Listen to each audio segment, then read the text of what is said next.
Fala galera, e aí, tudo bem com vocês? Tudo certinho?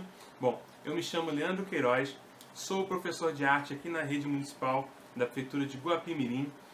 Atualmente sou professor do Colégio Rosa de Saron e também do CIEP, a Acácia Leitão Portela. Sou professor de artes, minha formação em música, mas hoje estamos aqui para falar um pouquinho sobre o nosso quarto bloco de atividades, tá certo? Vou estar explicando para vocês aqui algumas coisas importantes desse nosso quarto bloco de atividades. Tudo bem? Vamos lá. Vamos para os nossos conteúdos.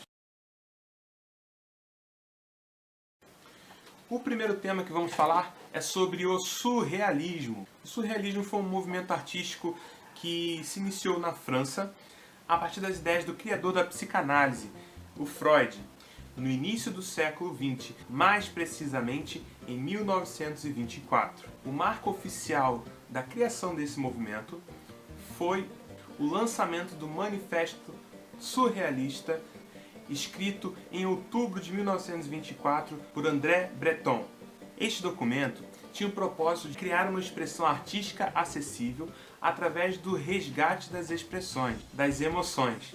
As obras surrealistas apresentam muitas vezes algumas situações reais com um certo excesso de realismo e também demonstra a necessidade de apresentar coisas do subconsciente, dos sonhos, elementos da natureza que na verdade não existem, coisas ilógicas. E foi através da pintura que houve a maior expressão através do surrealismo. E essas são algumas das pinturas do surrealismo. Reparem em suas cenas irreais e a exploração de uma realidade paralela, de um movimento que teve como principal artista o Salvador Dalí. Essa figura icônica que é autor dessa pintura que vocês estão vendo aí agora, denominada A Persistência da Memória. Esses foram os seres pensantes que idealizaram a Semana de Arte de 1922. Vamos ver? Vamos falar então sobre a Semana de Arte de 1922. Essa Semana de Arte aconteceu entre os dias 11 e 18 de fevereiro de 1922, no Teatro Municipal de São Paulo, e contou com a presença de vários artistas muito importantes para a sociedade brasileira, como Anita Malfatti, Di Cavalcanti, Oswald de Andrade, o músico Heitor Villa-Lobos, Graça Aranha, entre muitos outros artistas consagrados no Brasil. Como, por exemplo, essa da imagem, a Tarsila do Amaral, que talvez tenha sido uma das grandes artistas do movimento modernista brasileiro. Bem, é importante compreender que a Semana de Arte Moderna foi um marco no modernismo brasileiro e que esse marco foi um marco de união de vários artistas de diversas áreas diferentes, da pintura, da escultura, da música, da arquitetura, da dança, da literatura. E a sociedade daquela época não soube compreender exatamente aquilo que estava acontecendo, não estava compreendendo o valor daquela arte, o valor da arte naquele momento para o Brasil. Foi de grande estranheza as palestras, as obras que deixaram muitos horrorizados e gerou alguns transtornos, algumas confusões no salão do Teatro Municipal de São Paulo. E no dia 15 de fevereiro aconteceu o grande auge da Semana de Arte Moderna de 22, porque a nova literatura provocou algazarra e muita confusão entre os presentes. E este grande evento se encerrou em um dia dedicado à música, com apresentações do grande músico Heitor Villa-Lobos, que mesmo com menos vaias e com menos algazarra, não conseguiu escapar das críticas dos mais conservadores daquele período. Como sempre, a arte sempre renovando, sempre modificando, sempre fazendo com que as pessoas pensem novamente, com que as pessoas pensem com algo que não é o tradicional, que não é o convencional, que não é o conservador. Isso muitas vezes causa estranheza, mas é esse o objetivo da arte. Então, o que nós temos que lembrar é o seguinte: aconteceu dos dias 13 a 18 de fevereiro de 1922. Participaram direta e indiretamente muitos artistas da sociedade brasileira naquele período.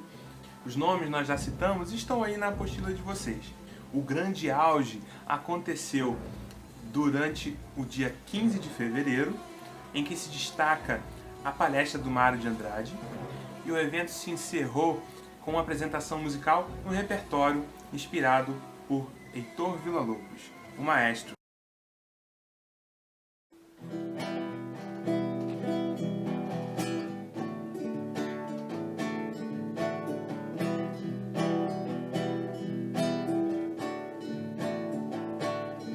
Caminhando e cantando e seguindo a canção, somos todos iguais, braços dados ou não, nas escolas, nas ruas, campos, construções, caminhando e cantando e seguindo a canção.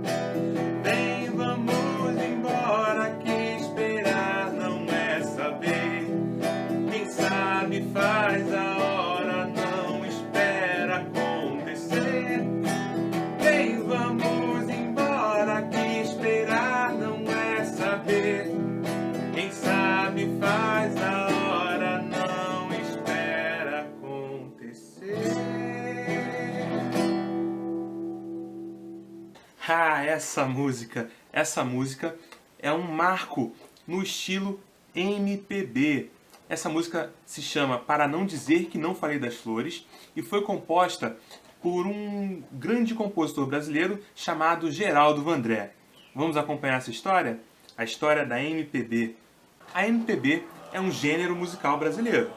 Isso é até óbvio, né? Surgiu na década de 60. Bom, surgiu em um momento no Brasil em que haviam vários estilos musicais acontecendo aqui, como o samba, o jazz, a bossa nova, o sertanejo raiz, a moda de viola, o baião e o rock. Eram estilos bem populares em todo o país. Mas, na verdade, o que fez acontecer a MPB foi a mistura do samba com o jazz americano, que também originou a bossa. Existiam várias vertentes da MPB na década de 60, mas a verdade é que depois de 1964, os grupos que existiam separados se uniram contra a repressão da ditadura militar, que se iniciou naquele ano. A ditadura cassou os direitos e restringiu a liberdade de expressão. E então, a forma encontrada para conseguir falar ao povo era através da música. O marco inicial da MPB, então, foi a música Arrastão, escrita por Edu Lobo e Vinícius de Moraes, que foi brilhantemente interpretada pela Elis Regina.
É que esses festivais de música deram o espaço da música na TV brasileira. E a importância da MPB para o Brasil é que ela foi uma forte arma na luta contra a censura, na luta contra a repressão, na luta pelos direitos que nós temos hoje em dia. Muitos outros artistas escreveram músicas com esse mesmo intuito. Desde 64 até o final da década de 80, muitos foram os compositores que escreveram contra essa repressão. E todos eles fazem parte de um forte cenário da MPB, a música popular brasileira, e que se expande a cada dia mais, e que espalha os seus ideais em todos aqueles que escutam.